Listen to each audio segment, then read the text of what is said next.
संदीप जी, मेरा सवाल ये है कि चुनाव में हम लगातार देख रहे हैं कि आप नई दिल्ली विधानसभा में लगातार जा रहे हैं, लोगों से संपर्क कर रहे हैं। ऐसे में बहुत सारी लोग की ये बात रही कि शीला दीक्षित की छवि जाहिर तौर में आप में दिखती है, वो बोली, वो भाषा दिखती है, तो कांग्रेस ने आपको चेहरा बनाकर क्यों नहीं उतारा?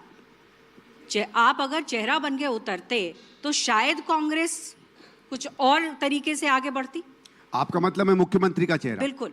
देखिए, मुख्यमंत्री का चेहरा कोई भी पार्टी अगर बनाएगी तो उसमें मुझे लगता है दो गुण होने चाहिए उस व्यक्ति में। एक, उस व्यक्ति की संगठन से कनेक्टिविटी होनी चाहिए।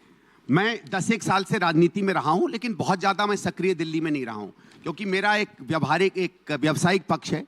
मैं मध्य प्रदेश में एक वॉलंटरी ऑर्गेनाइजेशन में काम करता हूं। हम लोग खेती किसानी में, एग्रीकल्चर में काम करते हैं। मैं बहुत समय वहां देता हूं, पढ़ाता भी हूं और कांग्रेस के साथ आता जाता रहा हूं। कुछ मेरे खट्टे मीठे संबंध भी रहे पार्टी से।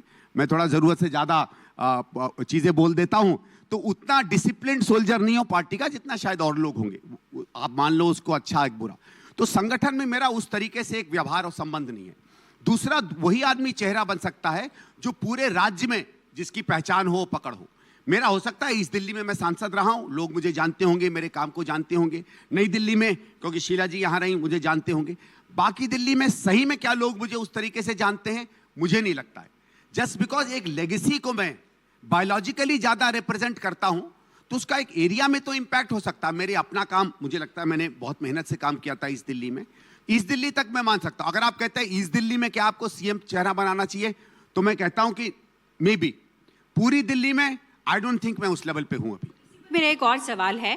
सवाल ये है कि आम आदमी पार्टी ये आरोप लगा रही है आप पर लगातार कि आप बीजेपी की बी टीम की तरह काम कर रहे हैं, खास करके नई दिल्ली विधानसभा पर, क्योंकि आप वोट काटेंगे आम आदमी पार्टी को और फायदा होगा बीजेपी को।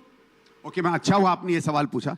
पहली चीज तो अगर आप लोग देखें, जो उस तरीके के मैं लेक्चर्स देता हूं, जिस तरीके के मैं पूरे देश में जाके भाषण करता हूं, बहुत कम लोग होंगे जो भारतीय जनता पार्टी की जो कोर सोच है उसमें उतने तीखे प्रहार करते हो जितना मैं करता हूं। बहुत जगहों पे मुझे इसको लेके दिक्कत भी होती है, पर चलिए उसको छोड़िए। दूसरा, क्या बी टीम एक्चुअली होती क्या है?